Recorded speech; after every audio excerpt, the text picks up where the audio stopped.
దయగలిగిన మా దేవ, ప్రభు రక్షకుడు యేసుక్రీస్తు వారి శ్రేష్టమైన నామములో మరొక మారు ఆఫ్టర్నూన్ సెషన్లోనికి మమ్మల్ని మీరు తోడుకొని వచ్చారు. అందులో నామం స్తుతిస్తుంటున్నా. దయగలిగిన తండ్రి ఉదయకాలం తోడై ఉన్నారు.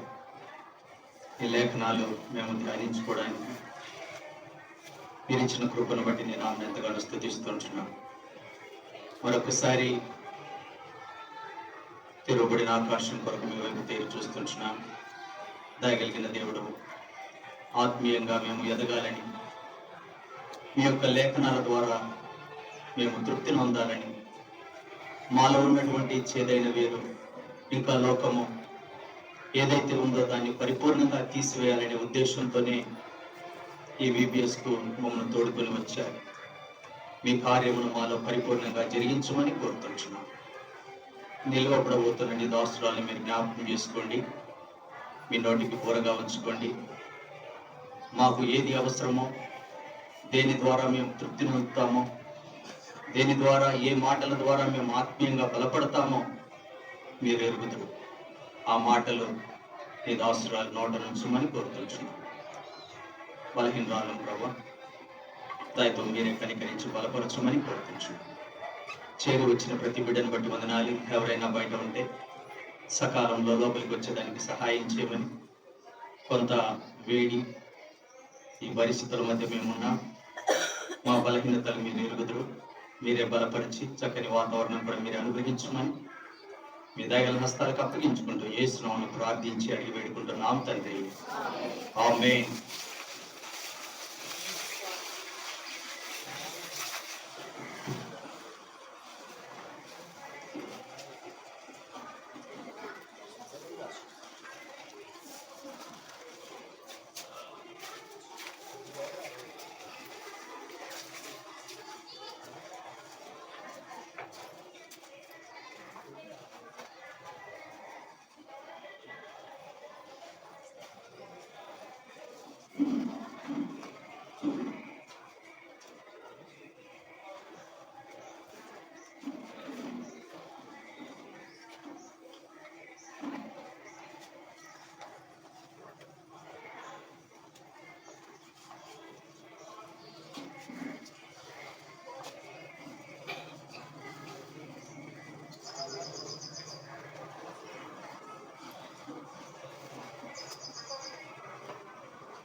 సన్నిధానంలో వాక్యాన్ని వింటూ ఆత్మీయంగా మేలు దేవుని పొందుతున్నారని చాలా సంతోషిస్తున్నాను. మన యొక్క ఈ యొక్క VBS థీమ్ ఏంటి? నాకు తగినట్టు నడుచుకోవడం. ఒకటి, మన జీవితంలో బాల్యం నుండి కూడా ఎవరిని చూస్తూ ఎవరికి తగినట్లుగా పెరుగుతూ వస్తాము అని అంటే, ఎవరిని చూస్తా పెరుగుతూ వస్తారు? పిల్లలు తల్లిదండ్రులను చూస్తా పెరుగుతూ వస్తారు కదా. అమ్మాయిలు ఎక్కువ తల్లిని ఇమిటేట్ చేస్తూ ఉంటారు చిన్నప్పటి నుండి. అమ్మ ఏ విధంగా తయారవుతుంది, అమ్మ లాగానే ఒక చున్నీ తీసుకొని వాళ్ళు కూడా ఆ విధంగా వేసుకోవడము. బాయ్స్ అయితే వాళ్ళ ఫాదర్ లాగా షర్ట్ వేసుకొని టక్ చేసుకొని చూసుకోవడము, లేకపోతే టీచర్ లాగా ఒక స్టిక్ తీసుకొని ముందు పిల్లలు ఉన్నారని చెప్పి వాళ్ళని చదువు అని చెప్పి కొట్టడము, ఇలా చేస్తూ ఉంటాం. అంటే ఎవరినో ఒకళ్ళని ఇమిటేట్ చేస్తా వాళ్ళ రూపంలో వాళ్ళలాగా ఉన్నట్టు ఫీల్ అవుతూ ఉంటాం. బట్ అదేవిధంగా మనము ప్రతిరోజు యేసు ప్రభుతో సమయం గడుపుతూ ప్రార్థన చేస్తూ వాక్యం జరుగుతూ ఉండడం మూలంగా మనం ఎవరి రూపంలోకి వచ్చేస్తాము? యేసు ప్రభు రూపంలోకి వస్తాం. మనం ఇక్కడికి వచ్చాము అని అంటే దాదాపు మన అందరము కూడా ఒక క్రైస్తవ కుటుంబంలో నుండి వచ్చిన వారమే అయి ఉంటాం.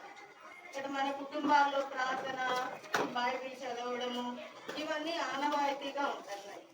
బట్ అలాంటప్పుడు మనం ఏం చేస్తాము అని అంటే అవన్నీ చేయడం మూలంగా మన జీవితాల్లో ఏమవుతుంది అని అంటే యేసు ప్రభువుని గురించినటువంటి పరిచయం ఉంది కాబట్టి ప్రతిరోజు బైబిల్ చదవడము, ప్రార్థన చేయడము అలవాటు ఉంటుంది కాబట్టి ఏం చేస్తాము అని అంటే మనం కూడా దినదినము యేసయ్య సారూప్యంలోకి ఏమవుతాము అంటే వెళ్తూ ఉంటాము.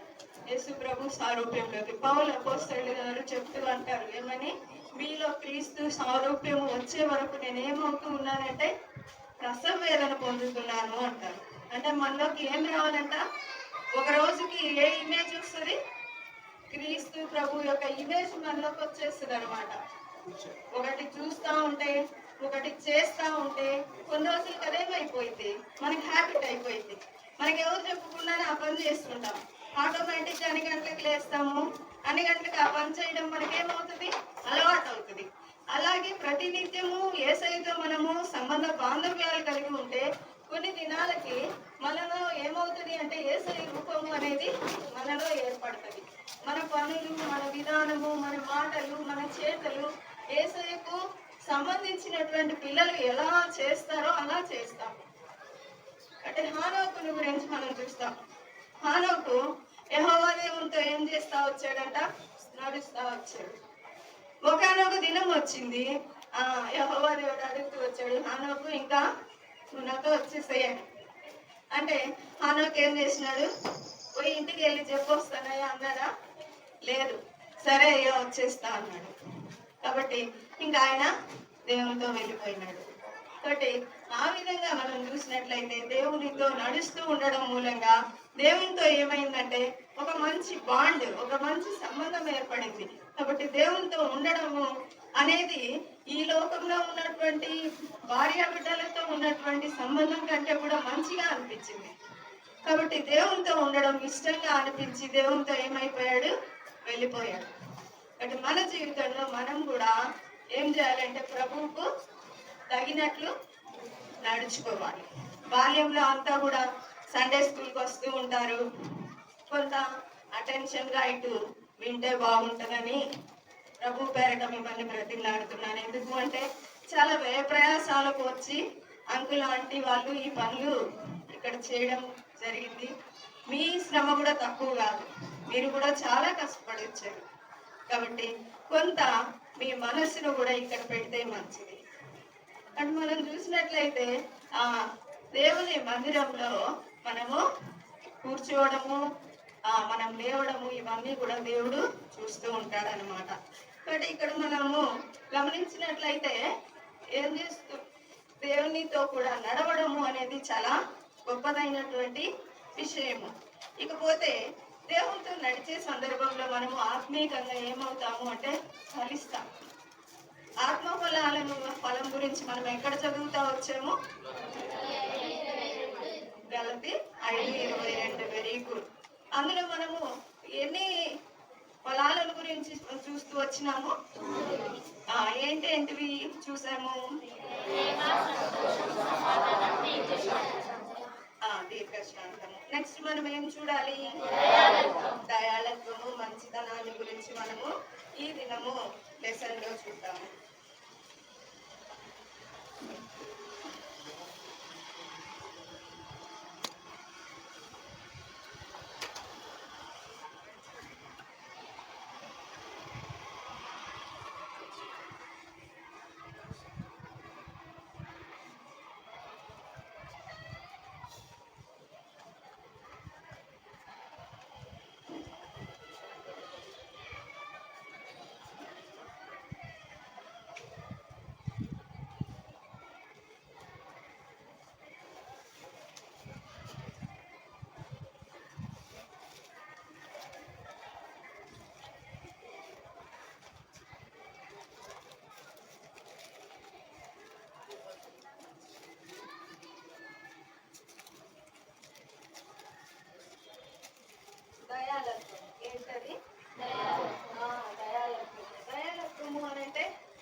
భూలోకంలో ఉన్నప్పుడు కొంతమంది చిన్న బిడ్డల్ని తీసుకొని వచ్చారు. వాళ్ళ బిడ్డల్ని ఏసయ్య చేయించి వాడి తల మీద ఆశీర్వదించాలి అని. శిష్యులు ఏం చేసినారంటే వాళ్ళని గద్దించారు. గద్దించినప్పుడు ఏసయ్య శిష్యుల మీద కోప్పడ్డారు. కోప్పడి వాళ్ళని దగ్గరికి రానియండి అని చెప్పి వాళ్ళని దగ్గరికి తీసుకొని వాళ్ళని ఎత్తుకొని వాళ్ళని కౌగిలించుకొని వాళ్ళని తల మీద చేతుల నుంచి వాళ్ళని ఆశీర్వదించడం జరిగింది. కాబట్టి ఇక్కడ మనం చూసినట్లయితే ఆ దయ కలిగి ఉండడం అనేది చాలా గొప్ప విషయం. శిష్యులేమో దయ లేకుండా ఏం చేస్తున్నారంటే గద్దించారు. కానీ యేసయ్య ఏం చూపించినాడు? వాళ్ళ మీద దయ చూపించాడు. వాళ్ళని దగ్గరికి తీసుకున్నాడు, మా పిల్లల దగ్గరికి తీసుకున్నాడు. పరలోక రాజ్యం ఇలాంటి వాళ్ళదే అని చెప్పడం జరిగింది. కాబట్టి మన జీవితంలో కూడా మనము ఏం కలిగి ఉండాలంటే దయ కలిగి ఉండాలి. ఇతరుల పక్షంగా మనము దయ కలిగి ఉండాలి. ఎందుకంటే యేసయ్య దయ చూపించాడు. యేసయ్య ఏదై కూడా చేయకుండా మనకు చెప్పాల.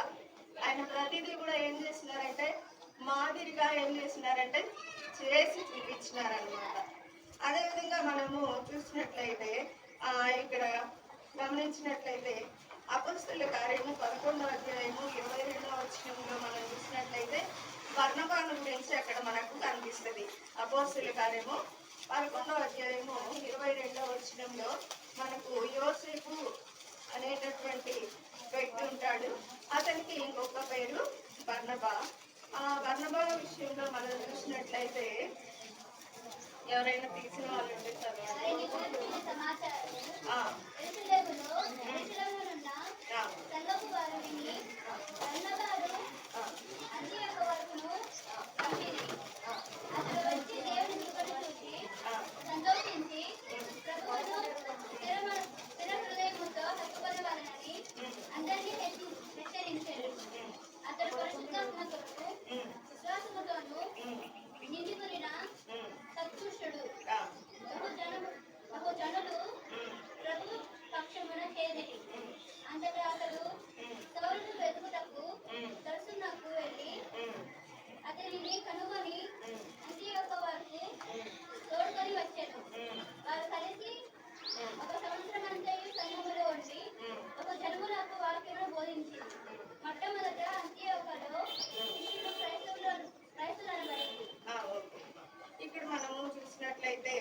బర్నబా గురించి ఏమని రాయబడి ఉంది అని అంటే ప్రభువును స్థిరమైన హృదయంతో హత్తుకొని వలన ఆయన హెచ్చరిస్తూ వచ్చాడు.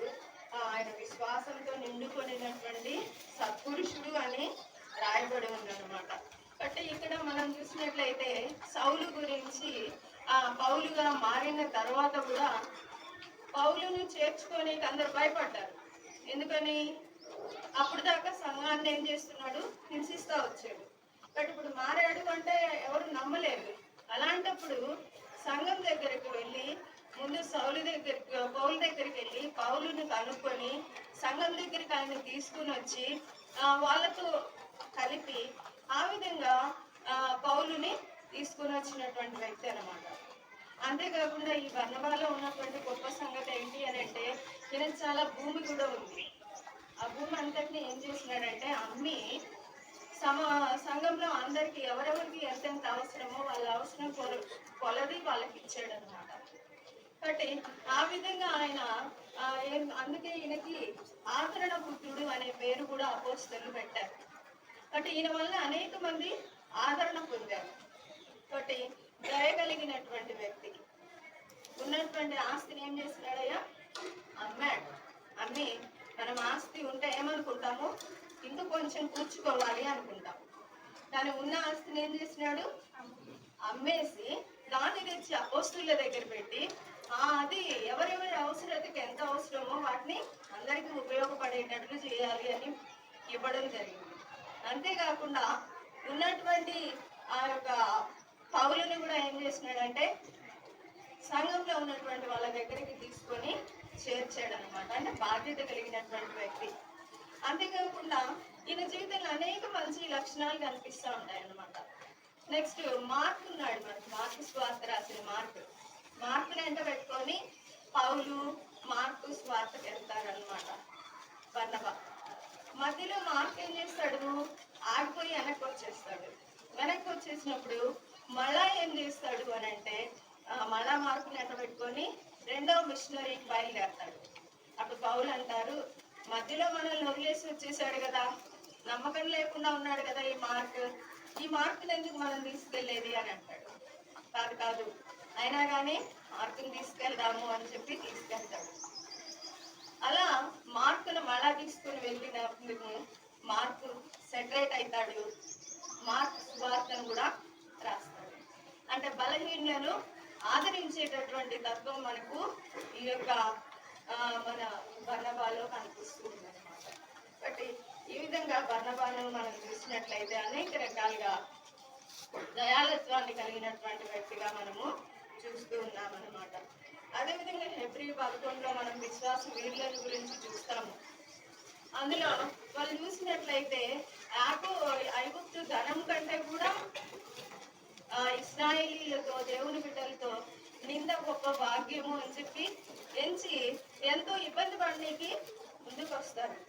అంతేకాకుండా రాళ్లతో కొట్టబడ్డము, రంపాలతో కోయబడిన అనుభవము, అనేక రకాలుగా ఇబ్బందులు పడిన పరిస్థితి మనము చూస్తామన్నమాట. ఇక్కడ మనం చూసినట్లయితే తీతు 3:2లో చూసినట్లయితే తీతు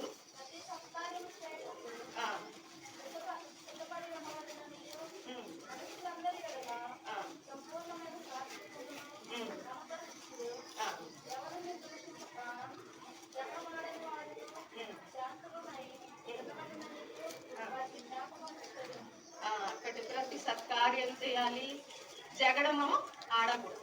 దయాళత్వం కలిగిన వాళ్ళ మేము ఏం చేయకూడదు, జగడం ఆడకూడదు, శాంతవర్తనమై ఉండాలి. కాబట్టి ఆ విధంగా మన ప్రవర్తనను మనము చూసుకోవాలి. అదే విధంగా మనం చూసినట్లయితే 2:26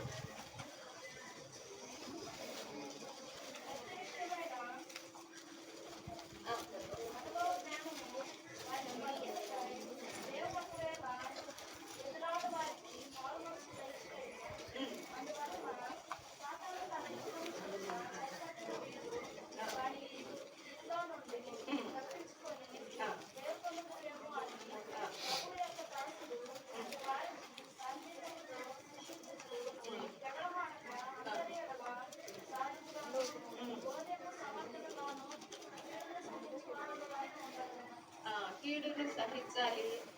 శిక్షించేటప్పుడు కూడా ఎలా శిక్షించాలంట, సాత్వికంతో శిక్షించాలి. కాబట్టి సాత్వికంతో ఎప్పుడైనా కానీ శిక్షించుకుంటే ఎప్పుడు కూడా శిక్ష అవసరమా లేదా? లోకంలో అయితే ఏం చెప్తున్నారు, శిక్షించకూడదు అనేది ఇప్పుడు కొత్త ట్రెండ్. టీచర్లు శిక్షించకూడదు, ఇంట్లో పేరెంట్స్ కూడా అనకూడదు, మానసికంగా బాధ పెట్టకూడదు, శారీరకంగా కూడా ఇబ్బంది పెట్టకూడదు. చాలా సెన్సిటివ్ అయిపోయారు పిల్లలు అని చెప్తున్నారు. కానీ బైబిల్ దానికి ఒప్పుకుంటారా? ఒప్పుకోదు. తండ్రి శిక్షించని కుమారుడు బుద్ధిహీనుడు అవుతాడు. కాబట్టి శిక్ష అనేది అవసరం. కానీ ఎలా ఉండాలి శిక్ష అనేది? మితంగా ఉండాలి. కాబట్టి సాత్వికంతో శిక్షించాలి. కాబట్టి వాళ్ళకు బుద్ధి వచ్చేటట్లు శిక్షించాల్సినటువంటి అవసరం ఉందన్నమాట. అదేవిధంగా మనము ఇక్కడ సీమోనుకు సంబంధించినటువంటి లూకా 7:36 ఇది చదవాల్సిన అవసరం లేదు, ఇది మనందరికీ తెలిసినటువంటి విషయమే. 7:36 సీమోనుకు సంబంధించిన సందర్భం ఉంటుంది. సీమోను అనే వ్యక్తి పరిసయుడు యేసు ప్రభువుని ఏం చేస్తాడు అని అంటే భోజనానికి పిలుస్తాడు. పరిసయులు అంటేనే మనందరికీ తెలుసు. వాళ్ళు ఎలాంటి వాళ్ళు అంటే యేసయ్య చాలాసార్లు పరిసయుల గురించి అనేక రకాలుగా చెప్తూ ఉంటాడు. వాళ్ళలో ఉన్నటువంటి పై మెరుగుల్ని ఎప్పుడు కూడా యేసయ్య ఏం చేసుకుంటాడంటే వాటిని ఎప్పుడు కూడా ఖండిస్తూ ఉంటాడు. అదే పాపం వాళ్ళకి నచ్చదు. వాళ్ళల్లో ఉన్న పై మెరుగుల్ని యేసయ్య ఖండించడాను పరిసయ్యులకు నచ్చదు. వాళ్ళని ఏమని ఖండిస్తూ వచ్చేవాడు, మీరు పైకి సున్నం కొట్టిన సమాధుల్లాగా ఉన్నారు, పైకి మాత్రమే ఉన్నారు, లోపలంతా కూడా శుభ్రం చేసుకోరు, గిన్నెలు పాత్రని పైన మాత్రమే శుభ్రం చేస్తారు, లోపల మీరు శుభ్రం చేసుకోరు అని చెప్తా వచ్చేవాడు. కాబట్టి అలాంటిది పరిశీల జీవితం. ఈ యొక్క సీమోను అనే ఆయన యేసయ్యను భోజనానికి పిలుస్తాడు. మనం భోజనానికి ఎవరైనా పిలిచినా మినిమం ఏం చేస్తామమ్మా? వాళ్ళకి కొంచెం నీళ్ళు ఇస్తాము, చేతులు కడుక్కోమంటాము, టవల్ ఇస్తాము కదా. అక్కడ ఆ దేశంలో వాళ్ళు కూడా ఏం చేస్తారంటే అలాగే నీళ్ళు ఇస్తారు. ఇంకా వాళ్ళు కొంత అడ్వాన్స్ తలకు నూనె పెడతారు, ముద్దు పెట్టుకుంటారు. మనకు కూడా తెలంగాణ వాళ్ళు పెట్టుకుంటారు అనమాట. కాబట్టి ప్రేమకు గుర్తుగా కాబట్టి అలా వాళ్ళు ఆచారం ఉండేది. కానీ వీళ్ళు ఏం చేసినారు అని అంటే సీమోను పిలిచాడు కానీ ఇవేమీ చేయలేదు. మినిమం నీళ్లు కూడా ఇవ్వలేదు, కేవలం పిలిచాడు. అంటే ఆయన గొప్పతనం చూపించడానికి పిలిచాడో ఏమో మరి కదా. లేకపోతే అతిథికి మినిమము గౌరవం కూడా ఇవ్వలేదు అని అంటే మరి గౌరవంగా పిలిచినట్లేమి కాదు. బట్ అలా పిలిచాడు. ఈలోపు పాపాత్మురాలైన స్త్రీ ఆ ఊర్లో ఒక ఆవిడ ఉంది. ఆవిడకి తెలిసింది యేసయ్య సీమోను వాళ్ళ ఇంట్లో ఉన్నాడు. వెంటనే ఆవిడేం చేశారు అంటే ఒక విలువైన అత్తరు గుడ్డి తీసుకున్నది. ఏం తీసుకుని వచ్చిందమ్మా? ఏం తీసుకొని వచ్చింది? విలువైన ఒక అత్తరు గుడ్డి తీసుకొని వచ్చిందనమాట. తీసుకొని వచ్చి ఎదురుగా రావడానికి కూడా ఆవిడ భయపడింది. యేసయ్యకు ఎదురుగా రావడానికి కూడా అమ్మ భయపడింది. నేను పాపాత్మురాలి కదా అని వెనక వైపు నుండి వచ్చి యేసయ్య పాదాల దగ్గర నిలబడి ఏడుస్తా ఉంది. ఆ కన్నీటికి యేసు ప్రభు పాదాలన్నిటిని కడిగేసింది. పాదాలను కడిగి తన తల వెంట్రుకలతో ఆ యొక్క పాదాలను తుడిచింది. ఆ అత్తరు బుడ్డిని ఓపెన్ చేసి మొత్తము యేసయ్య పాదాలు తుడిచింది అనమాట. కాబట్టి ఆ వెంట్రుకలతో తుడుస్తూ ఉంది. కాబట్టి ఎంత గొప్ప విషయం చూడండి. మినిమం చిన్నది నీళ్ళు ఇవ్వలేదు పరిసయుడు, కానీ ఆ యొక్క పాపాత్మురాలు తన హృదయం అంతా ఖాళీ చేసుకుంటుంది. తన హృదయంలో నుండి మొత్తాన్ని కూడా పాపాన్ని, తన తప్పులన్నీ గుర్తు చేసుకుని తను ఏడుస్తూ మొత్తాన్ని కుమ్మరించుకుంటూ ఉంది యేసయ్య దగ్గర. కాన్సెప్ట్ క్లియర్ చేయాలి. ఎట్లాగంటే వాళ్ళు భోజనానికి వాళ్ళు వెనక పెట్టి కూర్చుంటారు.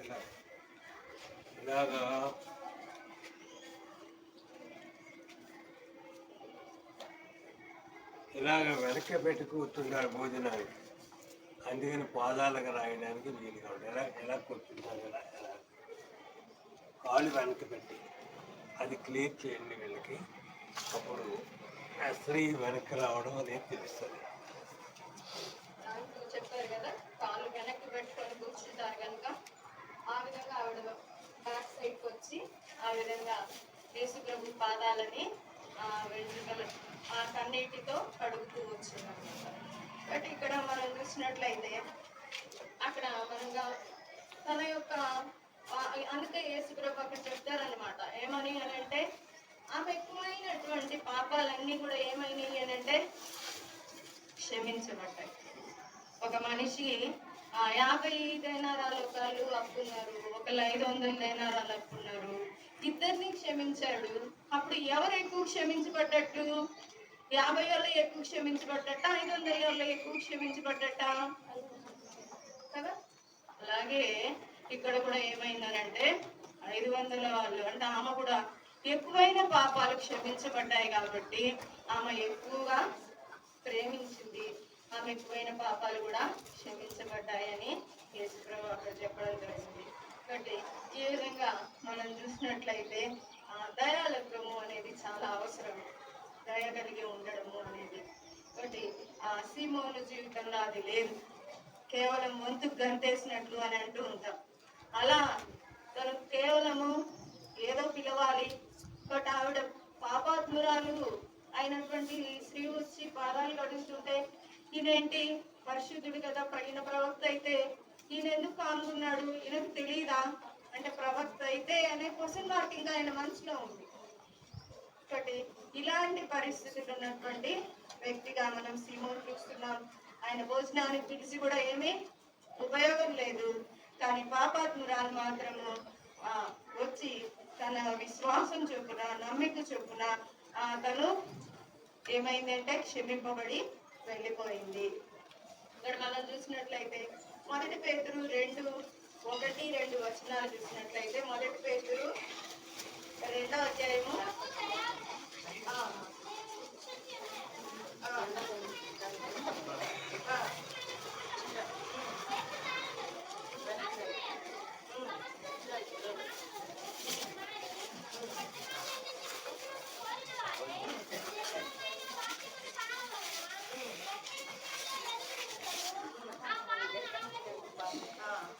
మన జీవితంలో మనము ఏం చేయాలి అని అంటే సమస్తమైన ఏమేమి పోవాలంటమ్మా? ఫస్ట్ దుష్టత్వము ఏమేమి ఉన్నాయి? మొదటగా ఏం చదివారు?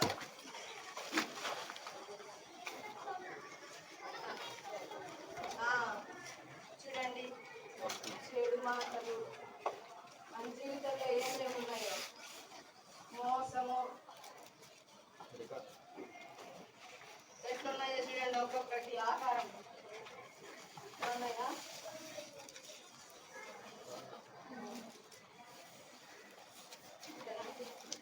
చెడు తలంపులు,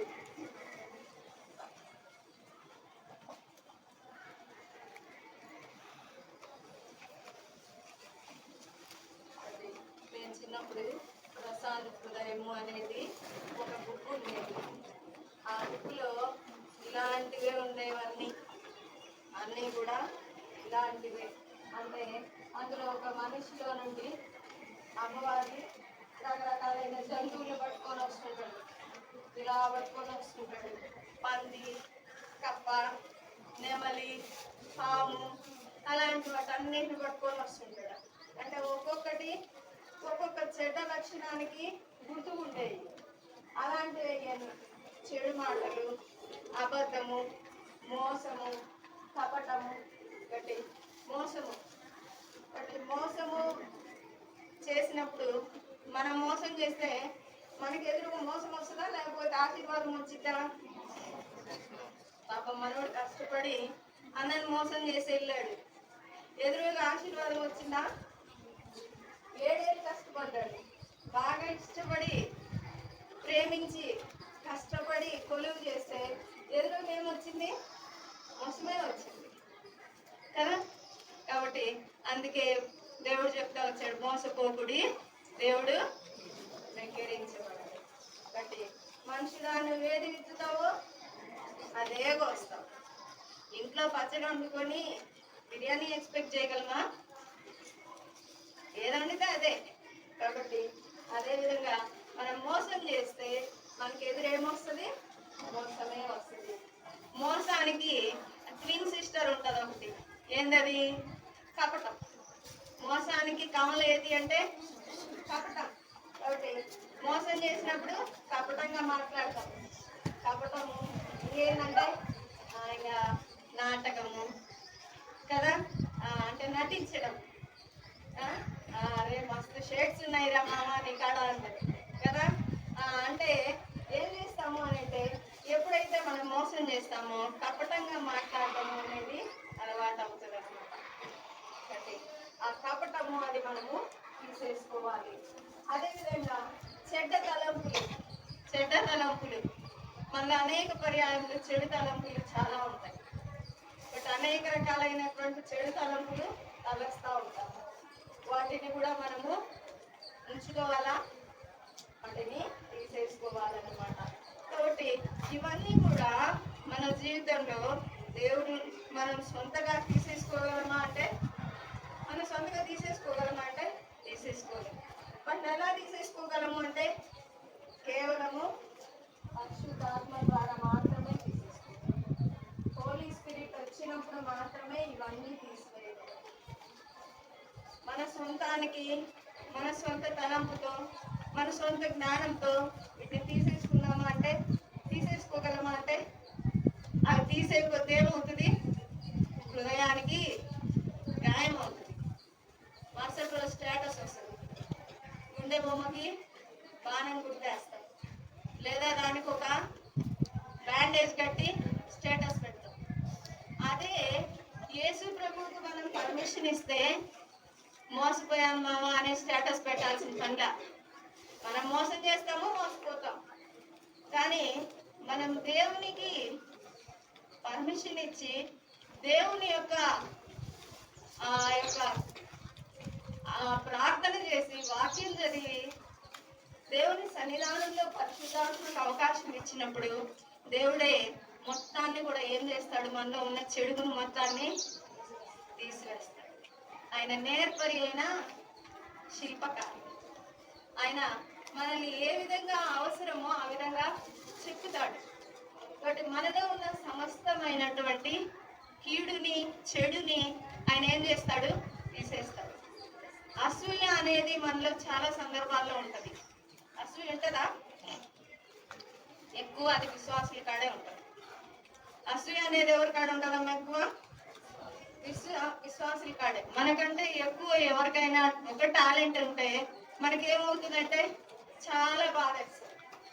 అయ్యో వీళ్ళు మనకన్నా బాగా పాటలు పాడుతున్నారు, మనకన్నా ఇంకొక పని ఎక్కువ చేయగలుగుతున్నారు అని చెప్పి వాళ్ళ మీద మనకేమవుతుంది కదంటే కోపం వస్తుంటుంది, అసూయ వస్తుంది. అసూయ అనేది ఎప్పటికీ కూడా పనికిరాదు. మనకిచ్చిన తలాంతు దేవుడిచ్చాడు, దాన్ని మనం ఏం చేయాలి, మెరుగుపరుచుకోవాలి. దేవుడే దాన్ని మనలో వృద్ధి పొందిస్తాడు. అంతేగాని మనము ఆ అసూయను పెంచుకుంటే అదేమవుతుంది అని అంటే అసూయ మనలో ఇంకా ఎక్కువ అవుతూ ఉంటుంది. కాబట్టి అసూయ అనేది మనలో లేకుండా మనము ఏం చేయాలంటే ప్రార్థన చేయాలి.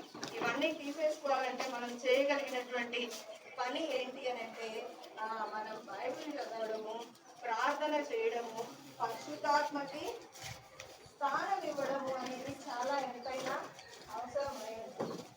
నాలుక గురించి యాకోబు గ్రంథంలో రాయబడి ఉంటుంది, 3వ అధ్యాయము 6-8 వచనాలు.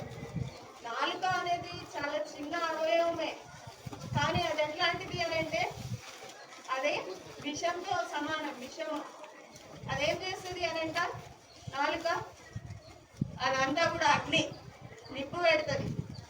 కాబట్టి ఆ విధంగా నాలుక అనేది మనం చూసినట్లయితే అనేక రకాలైనటువంటి మన శరీరంలో ఉన్నటువంటి అది పాప ప్రపంచం. కాబట్టి మన నాలుకను ఏ నరుడు కూడా నాలుకను ఏం చేయలేడంట, సాధువు చేసుకోలేడంట. కాబట్టి మన నాలుకను మనం ఎప్పుడు కూడా ఎలా ఉంచుకోవాలమ్మా, జాగ్రత్త ఉంచుకోవాలి. అందుకే ప్రభు చెప్తా వచ్చినాడు, మీ సంభాషణ ఎలా ఉండాలి అని అంటే ఉప్పు వేసినట్లు రుచికరంగా ఉండాలి. మీ సంభాషణ ఎలా ఉండాలి, ఉప్పు వేసినట్లు రుచికరంగా ఉండాలి. బట్ ఎప్పుడైనా మనం మాట్లాడుతున్నప్పుడు అది ఎంతో ఆశీర్వాదకరంగా ఉండాలి. ఎవరైనా వచ్చినప్పుడు మనం వెళ్ళినప్పుడు మనల్ని చూసి అరే వీళ్ళు వచ్చారా, వీళ్ళు ఉంటే మా ఈ యొక్క సంభాషణ, ఈ వాతావరణము మంచిగా ఉంటుంది, ప్రశాంతంగా ఉంటుంది, 2 మంచి మాటలు చెప్తారు, ఆదరణకరంగా ఉంటుంది అని అనుకోవాలి. కానీ వచ్చింది అక్క, ఏం లేదు, గుండెకి చిన్న గాయం చేసుకుంటే అన్నట్లు ఉండదు. మన మాట ఎట్లా ఉండాలి అని అంటే చాలా ఇతరులను అది ఆదరించేదిగా ఉండాలి అన్నమాట. ఆయన అందుకే చెప్తుంటారు కదా, ఒక దెబ్బ వేసినా మర్చిపోతాం కానీ అన్నమాట మర్చిపోతాం. కాబట్టి మన మాట ఎలా ఉండాలి, చాలా మృదువుగా ఉండాలి. కాబట్టి మన నాలుకను మనం ఎలా ఉంచుకోవాలి, సాధువు పరుచుకొని మన నాలుకను మనము అదుపులో ఉంచుకోవాల్సినటువంటి వారంగా ఉన్నామన్నమాట. కాబట్టి ఇక్కడ మనం చూసినట్లయితే మనము చాలా సందర్భంలో చిన్న పిల్లలు ఉంటారు మన దగ్గర, వాళ్ళ విషయంలో చాలా బాధ్యత ఉండాలి. మన ఇంట్లో చిన్న పిల్లలు ఉంటారు, అన్నదమ్ముల విషయము, అక్క చెల్లెళ్ళు ఉంటారు, వాళ్ళ విషయంలో ఎలా ఉంటున్నాము, దయాళుత్వం కలిగి ఉంటున్నామా, వాళ్ళతో ప్రేమగా ఉంటున్నామా, ఆ విషయంలో మనము జాగ్రత్తగా ఉండాలి. చిన్నపిల్లలు ఉన్నారా, అక్క తమ్ముళ్ళు ఉంటారు కదా, తమ్ముళ్ళు ఉంటారు, చెల్లెళ్ళు ఉంటారు, వాళ్ళ విషయంలో మనం ఎలా ఉంటున్నాము.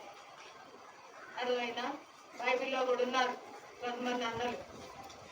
మనం కూడా ఏం చేస్తుంటారంటే అన్నలు స్కూళ్ళల్లో చూస్తూ ఉంటాము, వాళ్ళు అనుకుంటారు అన్నలు అక్కలు అంటే మేము ముందు పుట్టాం కదా, మా పని ఏంటంటే వీళ్ళ చేత పనులు చేయించుకోవడమే మా పని ఒకళ్ళేమో బ్యాగులు మోపిస్తుంటారు, ఒకళ్ళేమో వాళ్ళ తమ్ముడికి ఇచ్చిన డబ్బులు వీడికి తీసుకుంటుంటాడు. అందుక మీరు ముందు పుట్టింది కాదు. వాళ్ళ బాధ్యతలు మీరు షేర్ చేసుకోవాలి. అర్థమైందా? ఏమేమి షేర్ చేసుకోగలుగుతాం మనం? ఏం షేర్ చేసుకోగలుగుతాము? వాళ్ళకు వాక్యం చెప్పచ్చు, అవునా? ఇంకా వాళ్ళకి హోంవర్క్లో హెల్ప్ చేయొచ్చు, ఆ బ్యాగ్ ఏదో మీరే మొయ్యొచ్చు కదా, ఇలా చేయొచ్చు కదా. కానీ అలా చేయకుండా రివర్స్లో అయితే దయచేసి చేయకండి. అర్థమైందా? ఇంకా మనం చూసినట్లయితే బైబిల్లో కూడా ఉన్నారు కొంతమంది అన్నోళ్ళు.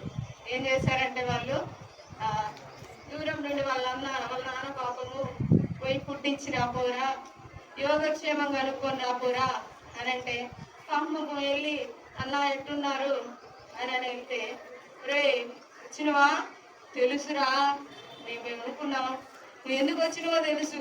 ఎందుకు వచ్చినావు అంటే యుద్ధం చూద్దామనే వచ్చినావు. ఆ చిన్న కొరు పిల్లలు ఏం చేసి వచ్చినావు ఇంతకి అని అన్న. ఇంకొంతమంది అన్నలు ఉన్నారు, వస్తుంటే ఫుడ్ తీసుకొని వస్తుంటే దూరం నుండే చూసారు, రే వస్తున్నాడు రేడు ఈ కళ్ళు కానీ వాడు వస్తున్నాడు, రే ఇన్ని రోజు వేసేస్తే ఈడేమవుతాడో ఈడి కళ్ళు ఏమవుతాయో చూద్దాంగా అని అనుకున్నారు. ఒక టైప్ అన్నాడు. ఇంకా ఒక సూపర్లేటివ్ అన్న ఉన్నాడు. ఆయన ఏమనుకున్నాడంటే, ఏంది నేను బలిస్తున్నా నా బలినట్లేదు ఈ యెహోవా దేవుడు, ఈడితే వింటున్నాడు, ఈయన లేపేస్తే ఈయన కాబట్టి ఇంకా నాదేగా ఈయనేది అని చెప్పేసేసి లేపేశాడు. కానీ మనకున్నాడు ఒక పెద్దన్న. ఆ పెద్దన్న ఏమన్నాడంటే, సిలువలో కొడుతూ ఉంటే, సిలువలో ఉమ్మేస్తుంటే, సిలువలో ఆ కొరడా దెబ్బలు కొడుతుంటే, వీపులో ఆయన్ని కొరడాలతో కొడుతుంటే ఆయన ఏమంటా వచ్చాడంటే, తండ్రి మీరేం చేయించున్నారు, మీరెరుగరు ఇలాంటి క్షమించయ్యా. అటువంటి పెద్దన్న నీకు నాకు ఉన్నాడు.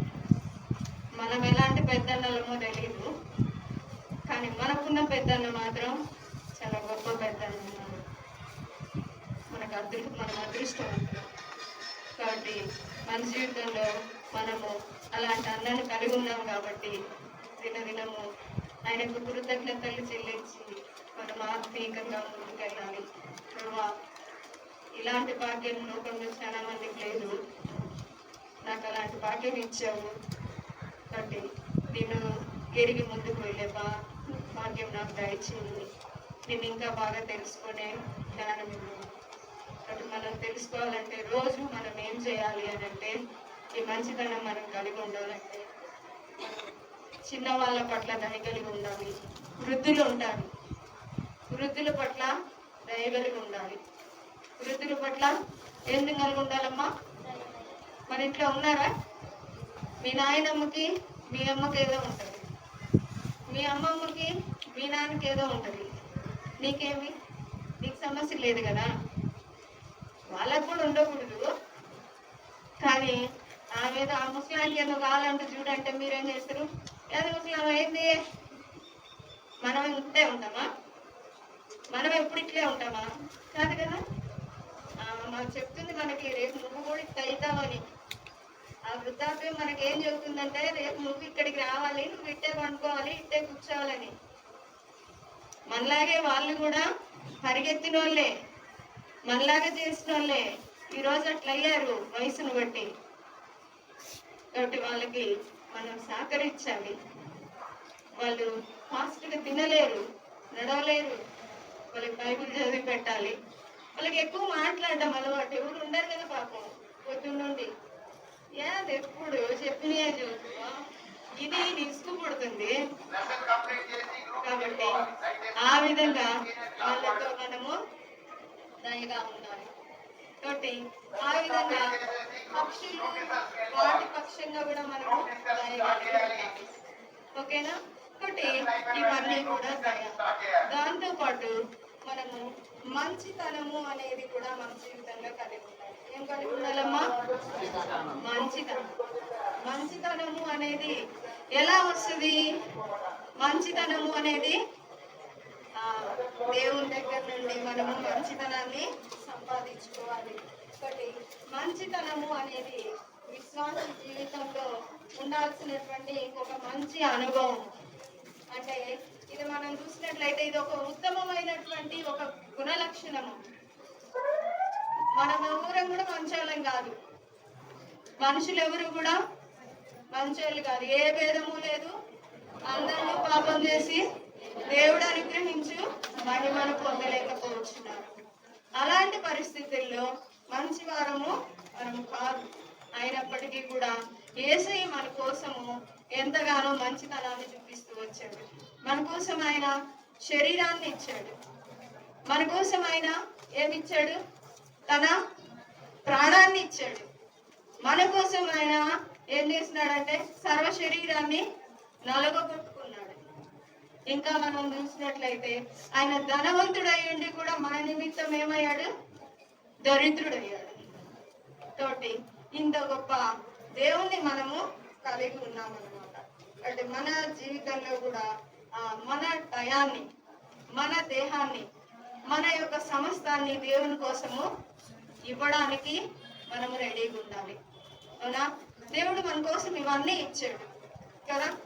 మన కోసము ఆయన దేవాతి దేవుడై ఉండి మనల్ని తన స్వహస్తాలతో రూపొందించిన దేవుడై ఉండి మన కోసం ఆయన ఏం చేస్తున్నాడంటే మనిషిలాగా వచ్చాడు. ఆయన శరీరాన్ని, ప్రాణాన్ని, సమస్తాన్ని మన కోసం ఇచ్చేసి ఆయన ఆ సిలువలో ఘోరంగా మరణమైతే మనం ఆయన కోసం ఏమి ఇవ్వమా? మనము ఇవ్వాలా లేదా? మనం కొంచెం ఎండకే బాధపడతాం కదా. కొంచెం ఎండ ఉంది కాబట్టి ఎనలేకపోతున్నామని సగం మంది పైన నిద్రపోతున్నాను. నేనైతే నాకు హెల్త్ బాగాలేదు కానీ నేను చెప్పలేకపోతున్నాను. కానీ మీరు కూడా నాకులాగే ఉన్నారు. కానీ అది సరైన విధానమా? చాలా వేగం చేసుకుని వచ్చినారు. కానీ వినకపోవడం వల్ల దానివల్ల ఉపయోగం ఏం లేదు కదా. కానీ వాళ్ళకి వచ్చి నిద్రపోయిన వాళ్ళకి పెద్ద తేడా ఏం లేదు. కాబట్టి వినండి, అర్థమైందా? యేసయ్య మన కోసం ఎంతో త్యాగం చేస్తాడు. మనం కొంచెం త్యాగం చేయలేమా? మన సమయాన్ని త్యాగం చేయాలి ప్రభు కోసమని. కాబట్టి ఆ విధంగా దేవుని కోసం మనం త్యాగం చేసినప్పుడు మాత్రమే మనము దేవుని బిడ్డలంగా ఉంటాం. ఒక రోజు వస్తుంది, దేవుని ఎదుట మనం నిలబడాల్సిన టైం వస్తుంది. అప్పుడు ప్రభు అంటాడు, బలానమ్మకమైన మంచి దాసుడు. అలా అనాలి అని అంటే మనము మంచిగా ఉండాలా? అందరిని అంటారా? అందరిని ఒకే ఘటాన్ని పెట్టేస్తారా? మనం మంచి దాసులుగా ఉంటే మంచి దాసుడా అంటారు, చెడ్డ దాసుడిగా ఉంటే చెడ్డ దాసుడా అంటారు. కాబట్టి మంచి దాసుడా అనిపించుకోవాలంటే మన ప్రవర్తన ప్రభువుకి ఇష్టమైనదిగా ఉండాలి. కాబట్టి ఆ విధంగా మన ప్రవర్తన ఉండేటట్లు మనం మార్చబడాలి. ఉదయాన్నే లేయాలి, దేవునికి ఒక క్వైట్ టైం మనం కలిగి ఉండాలి. ఉదయాన్నే లేయగానే నో ఫోన్, నో బ్రేక్ఫాస్ట్. ముందు నో బైబిల్ లేదే బ్రేక్ఫాస్ట్ లేదు, ఫోన్ కూడా ముట్టుకోకూడదు. బైబిల్ చదివినాకనే బైబిల్లో దేవుడు మనతో మాట్లాడతాడు. ఆ మాటల ద్వారా మనము దేవుడు ఇది చేయమంటాడు, ఇది చేయొద్దు అంటాడు, నువ్వు ఇది చేస్తే నేను నిన్ను ఆశీర్వదిస్తా అంటాడు. బట్ ఆ విధంగా దేవుని మాటల చొప్పున మనము ముందుకు వెళ్ళాల్సినటువంటి వారంగా ఉన్నాము. కాబట్టి దేవుడి కొద్ది మాటలు జీవించేవారు. ఈరోజు గంటల వాక్యము మనకు యోహాను 15వ అధ్యాయము 9వ వచనం నుండి 12వ వచనం వరకు మనకు కంటక వాక్యము. యోహాను సువార్త 15వ అధ్యాయము 9 నుండి 12 వరకు.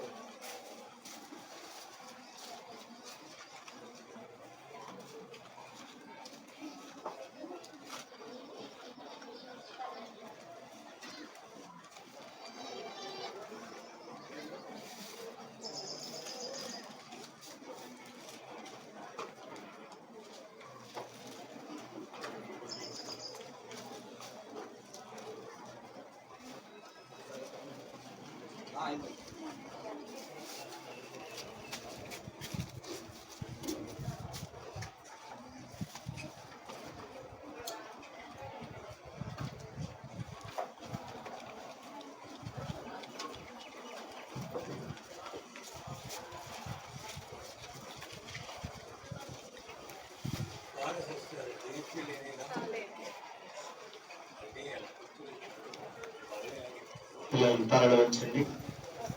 ప్రభు సన్నిధిలో ఉన్న